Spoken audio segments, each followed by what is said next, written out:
Hi, this is Les Goss of the Metro Real Estate Group. This is number 4 in a series of 5 videos designed to help buyers figure out the process to make this all happen. This one I'm going to talk about why should you work with a realtor. Why don't you just call the number on the sign and let them help you buy the house. Well, unless you're an investor and you've been buying houses on a regular basis, 1 or 2 or 5 a year, it may be a while since you bought one, and things have changed, I guarantee. If you bought a house in 2016, now just 3 years ago, the contract to buy and sell has already been amended twice. The most recent one is just January 1st, 2019, and that was updating the one from 2017. So those things are changing all the time. I don't have to tell you about how fast technology is changing. Inside and outside the real estate sphere, it doesn't matter.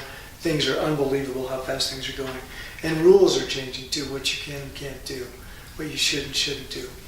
So it's nice to have a realtor by your side that's their main business, is to know all that stuff and keep up. Inform you, tell you what it means to you, but you don't have to do the research on that stuff yourself. Also, as a general rule, the buyer doesn't pay for a realtor's services. The buyer's broker is generally paid by the seller. And it, in fact, doesn't go directly to the broker, it goes to their agency. And then they get paid from there. So the buyer, unless you would be notified ahead of time, doesn't pay for the services of a realtor. At some point, you will be asked to sign a buyer's agency agreement. This is basically when you feel comfortable with someone, you want to work with them, let them help you find the next home. They will ask you to sign this thing. It basically binds you together to work as a team to find your house. So they will be doing a lot of the work and contacts of other people that you don't have to deal with. You will agree to just go through them. You won't deal directly with a seller or anybody else like that. Your agent will take care of all that. And they will only be working for you. They're not trying to help out the seller in any particular way. They're bound to you. So that's a good thing. Now these agency agreements have a time limit. It's most often like 6 months or so. With me, you can get out any time. I've never had anybody do it, but you know, if somebody doesn't feel comfortable being represented, they should be able to get out and find somebody else right away. So once you're signed up, then the broker can set up a custom search for you. So if you tell them I want a 3-bed, 2-bath home with a fence in District 20 under $340,000, they can set up that particular search just for you, and then you'll start getting in your email houses as they come on the market. The day they come on the market, you see them, so you get first shot at looking at all those things.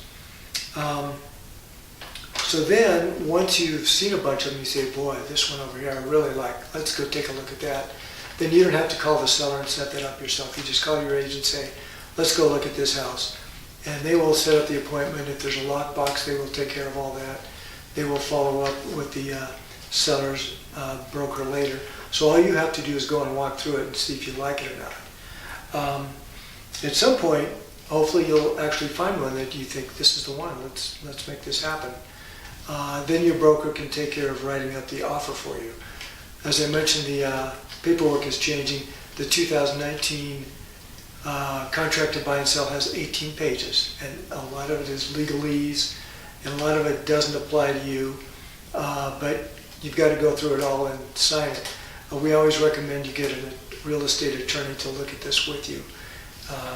I can help you. I've made a 20-part video series going through that. So that might be something, if you've got a particular section you're not sure of, just go to the video in that section and go through it. That would be my opinion about it. Still not as good as a real estate attorney. So then your broker will submit the offer and deal with the negotiations, the counter offers, all the paperwork, and there's a lot of it. And you'll need to be signing some, and some you'll think, didn't I already sign this one? But it's different. So there's a lot, but we can help walk you through all that. The last thing I'm going to mention is, how do you know how much to offer? If somebody says, here's my house, it's beautiful, it's $300,000, is it really worth 300,000? I mean, it seems okay to you. You qualify for 300. You could probably buy it.